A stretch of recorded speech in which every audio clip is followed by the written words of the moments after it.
Hey everyone, we are 6 days past the 2024 Super Bowl, so today I want to talk to you about sports metaphors that can be used for any pursuit of excellence.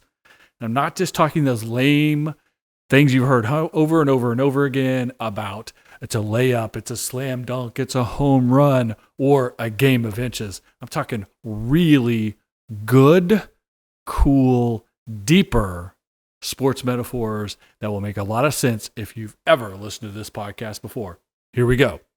It's Saturday. I'm in the office. You know what that means, the Saturday Morning Hustle Podcast. No hyperbolic hustle culture, just brutally honest, straightforward business advice and motivation every Saturday for entrepreneurs, business owners, or anyone pursuing success. You can't just work 9 to 5 Monday through Friday and hope to become the next big thing. You gotta work smart, work hard, put in extra effort while everyone else is sleeping, playing games, or wasting time. Maximize bonus time to get more work done. This podcast is for anyone willing to come in early, stay late, hustle on the weekend to be truly great. Hey guys, just practically a week after the last Super Bowl, I thought it would be fun to utilize some sports metaphors for our conversation about the pursuit of excellence. This can be a business, your personal life, anything, even sports. Not lame sports metaphors, but really good, impactful sports metaphors that will make sense for anyone who's ever listened to the Saturday Morning Hustle podcast before. So, number one, get right into it. Trust the process. This is something the Philadelphia NBA team puts on their shirts. They believe in the process. It's also something that Marcus Lemonis, entrepreneur and investor, speaks about all the time. He is the host of the Profit show on MSNBC, but it's a business metaphor as much as it is a sports metaphor, and it's relatively self-explanatory, but we're talking about it in the podcast, so I will explain to you what I mean by that. You have to go through a process to develop anything. No one starts great. Nothing starts great. Nothing starts complete. Everything starts at zero. You start as a little league player, and then you make your way up into junior high and high school and to college, and then to as a rookie, and then a pro, and all of these levels. And this is the process. This is starting knowing 1% about what you're doing, and then getting to 5% and 10% and 20 and 50 and 80 and 100. And for some people, it feels like they're at 110 or 20% if you're a GOAT in your sports field. So that comes from process. That comes from continual work. It comes from practice, from learning, from being coached, from taking lessons from your setbacks, failures, losses in the sports world, and learning from them, incorporating that in how you move forward. This is all the process. Now, on business, we call it business process management, BPM. You've heard me talk about that plenty of times too. And I've talked a lot about BPM on my business podcast, the Golden Group Strategic Go podcast. So if you want to know a little bit more about BPM, go check that out. Business process management, BPM is not just for DJs anymore, but trust the process. The reason that it's a sports metaphor, a business metaphor, and the reason you have to say it that way, trust the process, is the process is never quick and easy. There's no such thing as an overnight sensation. We know that, right? So if you're trusting the process, you have to be patient. You have to go through the process. You can't take shortcuts. You have to understand that any frustrations, any setback, any struggle, any growing pains, all of that in the process is necessary to get you where you want to go on the other side of the process. Thus, you must trust the process. Trusting it will allow you to be patient, to be consistent, to lean into the things that didn't turn out as well as you expected them to, so that you can learn lessons, improve, and get better, to taking your losses when needed, to taking your wins well when needed as well, to build upon it. It is a process. It is continual, so you must trust the process. The Philadelphia basketball team, the Philadelphia 76ers, believe and trust the process. Marcus Lemonis believes and trusts the process. I believe and trust the process.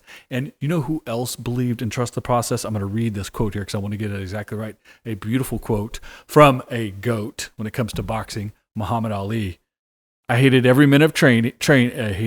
Let me start that again. I'll get this right because it's the man. I hated every minute of training, but I said, don't quit. Suffer now and live the rest of your life as a champion. Don't count the days. Make the days count. That's Muhammad Ali talking about trusting the process, about having to train and work out and do all the things that boxers like himself needed to do so that when he stepped into the ring, he could be a champion. Not good, not great, not one of the best, the champion, the GOAT himself. It's trusting the process, going through the thing you hate, that you don't like, that you don't want to do, that will get you the results and the skills and the abilities to do what it is that you want to accomplish. So trusting the process is what Muhammad Ali is talking about in that quote. A great quote. Makes you guys use that in your future endeavors. Okay. Point number 2, metaphor number 2, taking those lessons from losses and setbacks. I've said that 100, maybe 1,000 times on this podcast, but it works in a sports metaphor as well. Sports teams, even the best sports teams, do not win every game. Some teams are terrible and they lose every game, and they're always striving to get better, and you get better from the lessons learned and how you apply them forward. Good teams win and lose. You take your wins and you take your losses. You learn those lessons, you move forward. Great teams rarely lose, and then when they do, typically something in their process has broken down, or individual mistakes are made, or something that they can fix, or in the sports world they call cleanup. So the same thing, no matter what you're pursuing in life to be successful, there are things that work, things that don't, unexpected outcomes, sometimes good, sometimes bad. And you have to learn those lessons, embrace it. Again, like the process, be patient with it, be consistent, continually work towards it so that you don't let singular losses derail a season in sports or derail your pursuit of excellence in business. So learn your lessons from setbacks the same way the best teams learn their lessons on the sports field. Essentially, this is strategy.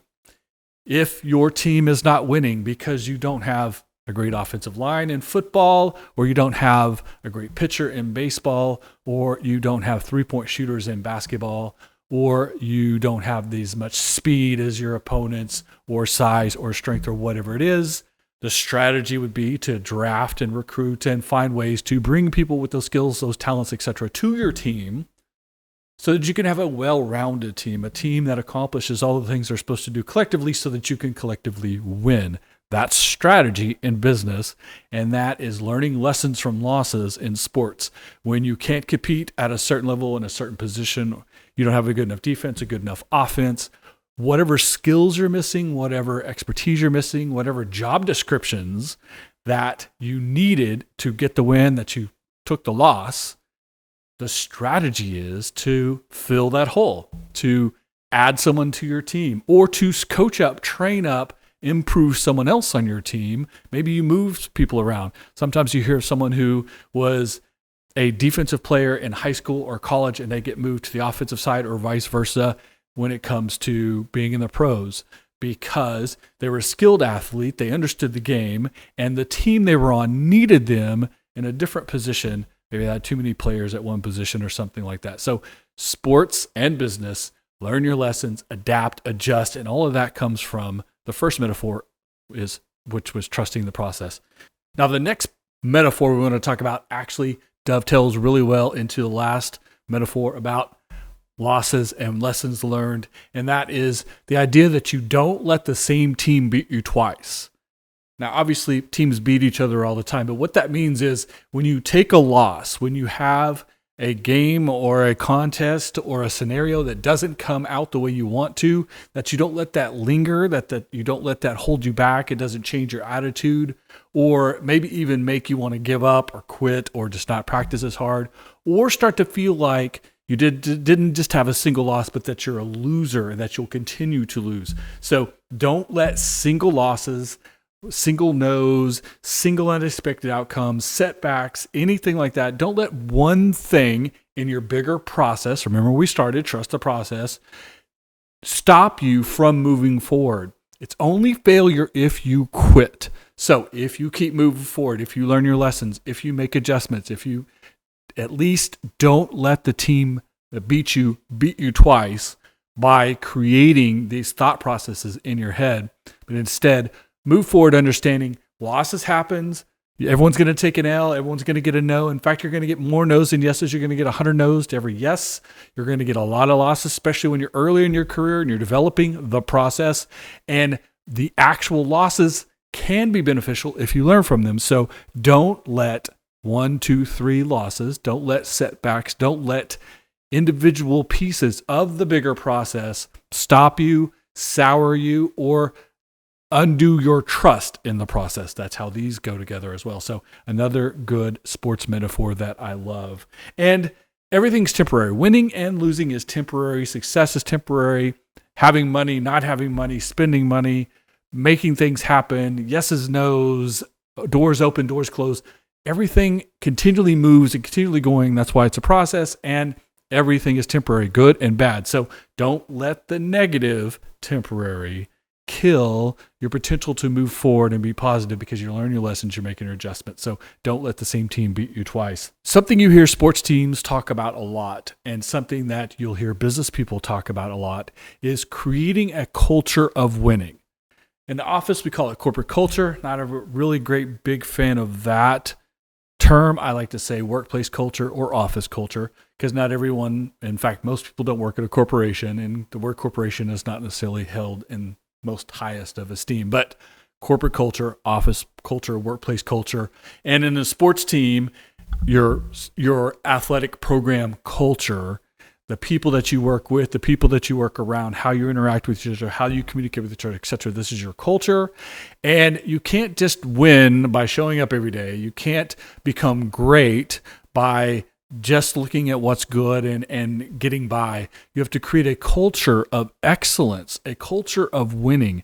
It has to be accepted that you want to win, you want to do your best, you want to continually improve, do better every day, but not so much that you're willing to take shortcuts or be unethical or do things that are outside the scope of winning in our sports scenario here. So you got to stay within the rules. You got to do what the referee tells you, you all of those things. And winning in that way, continual improvement, getting over your losses, all the stuff we've talked about earlier, but communicating with each other, working as a team, collaborative, not being concerned about is this person going to get more spotlight than I am, or is this person going to end up making more money or being more famous or being the coach's pet or the boss's favorite, whatever it is, but collaborative communication, working together, a culture of winning.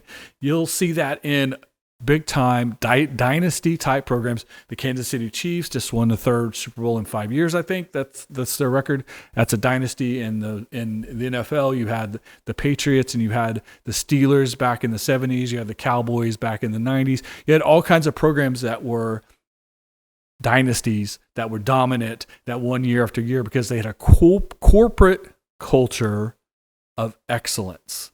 And you can do the same in the culture of your organization. On the football side, or on the college side, you have programs like Alabama, right now Georgia, Clemson for quite a while, the University of Oklahoma, etc., that have long winning streaks, that have great number of wins, that are considered as good as you can get, and it comes from their culture of excellence, their culture of winning, and that is being, like everything we said so far, trusting the process, because you don't build a culture overnight, and it's something that has to happen organically anyways. As the leader, as the coach, as the CEO, whoever you are, you lay the foundation, you make the opportunity, you move the organization in the right direction, and then you bring people along the way they want to organically, and that's how you develop culture. So it's not something that's quick. It's not that's fast. You can't set rules and be done with your culture. So you have to trust the process. Back to the top. Trust the process. Learn along the way, wins and losses. Second point, right? And feed into what works for you, for the people involved, the communication, the collaboration, etc., to create a culture of excellence, a culture of winning, a culture of collaboration. So these things do not happen overnight. That's why you have to trust the process. That's our whole symbiotic conversation that we're having here. And another great sports metaphor, it ain't over till it's over. Just because you're down, just because you're behind, just because you had some negative output, just because things weren't working as you expected to, you could still win the game. You could still win the season. You could still continue building your culture towards next season as well. In fact, the last Super Bowl last week, The favorites were down. They came back to get close during the halftime.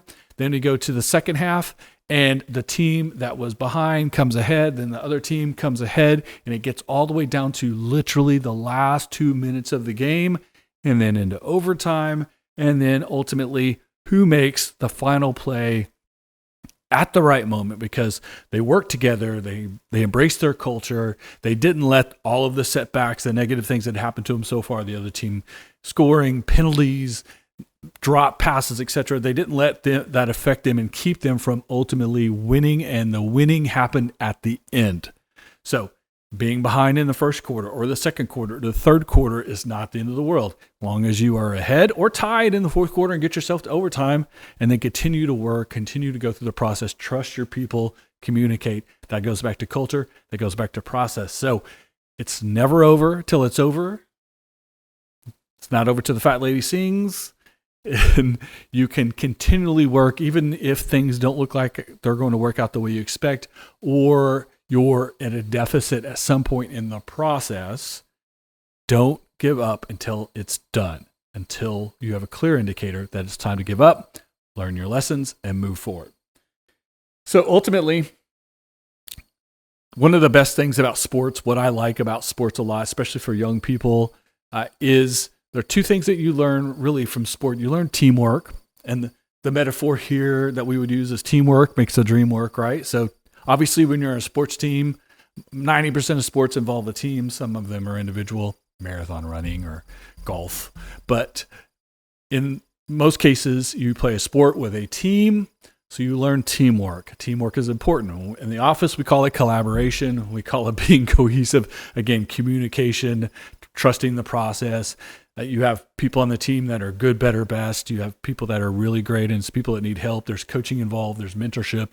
There's everyone playing their role on the team. Sometimes you have to take a back seat and let someone else who maybe has better skills or is more advanced take the starting position, or play a little bit more, or bat ahead of you, or whatever sports metaphor you want to put into that.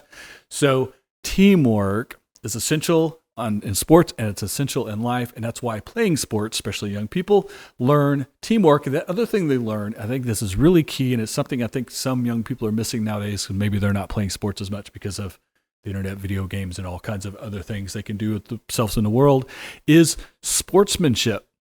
And sportsmanship's a big word, often gets tossed around, but really the biggest thing you need to take away from sportsmanship is how to win and how to lose correctly, graciously. Winning and losing is temporary. You said that earlier. So when you win a game, a match, a point, a contest, you shouldn't act like you've just completely made yourself better than anyone you beat for the rest of your life. At the same time, when you lose, when you take losses, you shouldn't think of yourself as a loser who will always lose and never be able to win, never be able to improve and do better and compete with the entity, the person, the business that you're competing with there. Don't let single wins and single losses define you. Don't let wins make you feel as a superior person or organization or group.